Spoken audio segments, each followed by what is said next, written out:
मैं अरुण कुमार आप सभी का स्वागत करता हूं अपने ज्ञान जीएस वर्ल्ड कोचिंग संस्थान में। आप लोग को पता होगा कि वर्ल्ड मैप का जो है क्लास है स्टार्ट हो चुका है और हम आप लोग से बहुत पहले भी बताए थे कि एक बार हम लोग मैपिंग का क्लास देखेंगे बढ़िया से और बढ़िया से पढ़ेंगे, उसके बाद सारे प्रीवियस ईयर क्वेश्चन का सॉल्व करेंगे। तो अब इंतज़ार उसका ख़त्म हो गया है, लगभग आज 3 से 4 दिन क्लास चल गई है। तो आज का जो प्रीवियस ईयर का क्वेश्चन है, कुछ क्वेश्चन हम लेकर के आए हुए हैं। यहाँ देख सकते हैं कि टोटल आज प्रश्नों की संख्या कितना है, तो मात्र 20 टोटल प्रश्नों की संख्या है। तो 20 क्वेश्चन का हम लोग सोल्व करेंगे। हम पहले क्वेश्चन पढ़ेंगे और आप लोग उसका आंसर दीजिएगा। तब तक से थोड़ा सा हम कोचिंग के बारे में अपने बता देते हैं, जो लोग नए नए हैं, जो नए जुड़ रहे हैं, उनको पता चल जाए। देखिए, जो मेरा कोचिंग का जो टेलीग्राम चैनल है ज्ञान जीएस वर्ल्ड के नाम से चलता है, इसको आप लोग ज्वाइन कर लेंगे। और जो आज का टॉपिक होगा ज्योग्राफी का पीवाईक्यू पढ़ेंगे। पीवाईक्यू मतलब कि प्रीवियस ईयर क्वेश्चन जितने भी अभी तक से एग्जाम में पूछे गए हैं, अभी हम लोग 3-4 दिन से जो क्लास कर रहे हैं, इसमें जितना चीज़ पढ़े हैं और इससे रिलेटेड जितना क्वेश्चन पूछा गया है, वही सब क्वेश्चन हम आज लेकर के आए हुए हैं। तो देखिए, पहले हम क्वेश्चन का सॉल्व करते हैं। क्वेश्चन नंबर 1 पढ़ते हैं। आप लोग आंसर बताइएगा। पृथ्वी पर क्षैतिज रूप से खींची गई काल्पनिक रेखाओं को कहते हैं, मतलब कि जो क्षैतिज रूप से रेखा खींची गई है उसको क्या कहते हैं? देशांतर रेखा, अक्षांश रेखा, सीमा रेखा या विकल्प ए तथा बी दोनों। तो एक पहला का सही ऑप्शन बी हो जाएगा। जो क्षैतिज रेखा होती है, यानी ये वाली जो लाइन होती है ग्लोब पर, उसे हम लोग अक्षांश रेखा बोलते हैं। सोनू सर बहुत ही बेहतरीन ढंग से मैपिंग को पढ़ा रहे हैं। जितने लोग क्लास कर रहे हैं वो लोग को पता होगा। आप लोग से एक रिक्वेस्ट है कि आप लोग के जो भी छोटे बड़े भाई दोस्त हैं, उनको भी क्लास जरूर लेकर के आइए। उन लोग को भी मैप सीखने का मौका मिलना चाहिए। आगे 2 नंबर, पृथ्वी पर कुल अक्षांश रेखाओं की संख्या कितना है?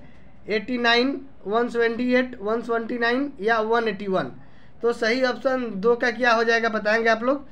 सही ऑप्शन डी हो जाएगा। कुल अक्षांशों की संख्या पूछा है, तो इसलिए 181 हो जाएगा। आप लोग 1 से लेकर के 20 तक क्वेश्चन सॉल्व करेंगे। लास्ट में अपना अपना मार्क्स कमेंट करेंगे, कितना नंबर आया आपका ये जरूर बताएंगे कमेंट बॉक्स में। आगे 3 नंबर, विषुवत रेखा को क्या कहा जाता है? 0 डिग्री अक्षांश, भूमध्य रेखा, दोनों, इनमें से कोई नहीं। तो जो विषुवत रेखा को कहा जाता है वो 0 डिग्री अक्षांश भी कहा जाता है, भूमध्य रेखा भी कहा जाता है, यानी ऑप्शन सी हो जाएगा, दोनों। देखिए, ऐसे ही हम लोग चैप्टर एक 2 चैप्टर पढ़ते रहेंगे और उसका क्वेश्चन सोल्व करते रहेंगे, क्योंकि तैयारी का मेन मकसद वही होता है कि जितना आप थ्योरी पढ़ रहे हैं उतना आप क्वेश्चन को बनाइए। एग्जाम में क्वेश्चन ही पूछा जाता है, ना कि थ्योरी पूछा जाता है। थ्योरी अगर आप बढ़िया से पढ़ लेंगे तभी आपसे एमसीक्यू भी सोल्व होगा, ये भी बात ध्यान रखना है। 4 नंबर, 23 डिग्री उत्तरी अक्षांश को कहते हैं? मकर रेखा, कर्क रेखा, विषुवत रेखा, इनमें से कोई नहीं। तो जो उत्तरी अक्षांश है, उत्तरी अक्षांश को क्या बोलते हैं? तो बी नंबर हो जाएगा, कर्क रेखा बोलते हैं उसको। जो 23 डिग्री पर होती है उसको कर्क रेखा बोलते हैं।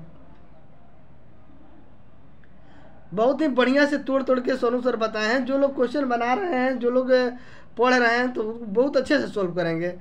सूर्य की किरणें सदैव लंबवत पड़ती है, कहाँ पर पड़ती है? कर्क रेखा पर, मकर रेखा पर, 0 डिग्री अक्षांश पर या पूरे पृथ्वी पर?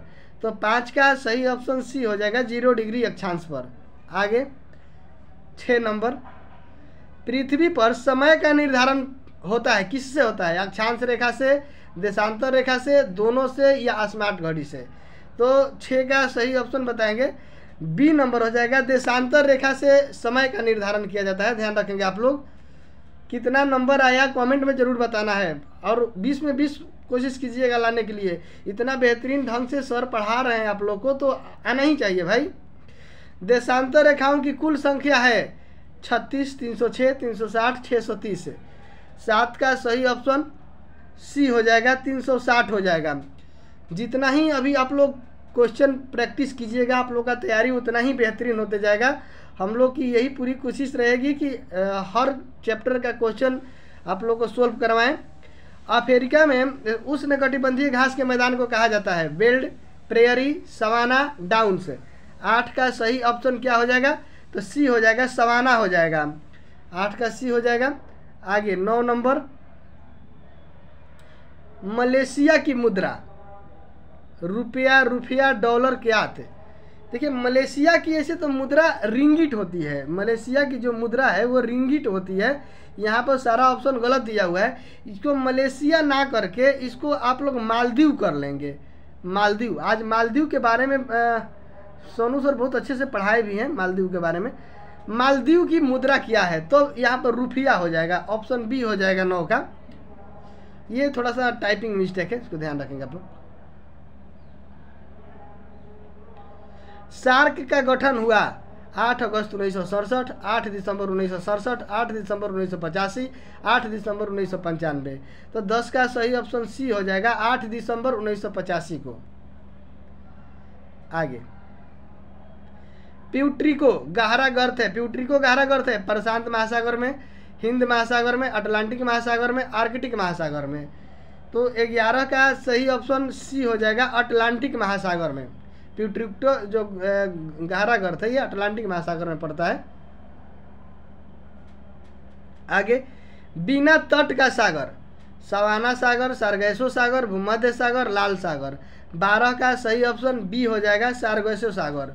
बहुत ही तोड़ तोड़ के सोच बताए हैं भाई। आप लोग अब अच्छे से तैयारी नहीं कर पाइएगा तो समझ लीजिए कि बहुत दिक्कत है। बहुत इतना बेहतरीन टीचर तो नहीं मिलेंगे आप लोग को पढ़ाने वाले। वर्तमान में आसियान के कुल कितने सदस्य देश हैं? तो 13 का सही ऑप्शन बताएंगे, 5, 10, 11, 8। 13 का सही ऑप्शन, वर्तमान में आसियान में 11 देश हैं। 14 नंबर मिलान करना है। पंपास, ये देखिए एक तरफ घास के मैदान का नाम दिया है, एक तरफ देश का नाम दिया है, तो दोनों को मिलान करना है कि किसका कौन सा ऑप्शन हो जाएगा 14 का। 14 का देखिए, पंपास तो अर्जेंटीना की है, ध्यान रखेंगे आप लोग। डाउन्स, डाउन्स कहाँ की है? ऑस्ट्रेलिया की है। एस्टेपी, एस्टेपी कहाँ की है? तो यूरोप की है। सेराडो, सेराडो कहाँ की है? तो ब्राज़ील की है। यानी 4, 3, 2, 1 कौन सा ऑप्शन हो जाएगा? C number, 4, 3, 2, 1। आगे, विश्व का सबसे गहरा महासागर, प्रशांत महासागर, अटलांटिक महासागर, हिंद महासागर, आर्कटिक महासागर। ये तो पहले ही क्लास का क्वेश्चन है। तो 15 का क्या हो जाएगा? ए हो जाएगा, प्रशांत महासागर। आप लोग देखिए क्लास रेगुलर आइए, क्लास नहीं छोड़ना है।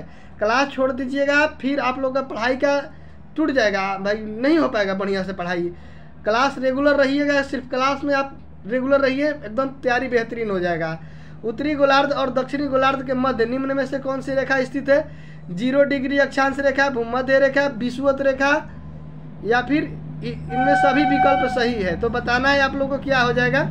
देखिए ये जो विषुवत रेखा बीचों बीच बांटती है, ऊपर वाले को क्या बोलते हैं? उत्तरी गोलार्ध बोलते हैं, और नीचे वाले को दक्षिणी गोलार्ध बोलते हैं। तो वही बोल रहा है कि मध्य निम्न में से कौन सी रेखा स्थित है, जो बीच में रेखा है कौन सी है?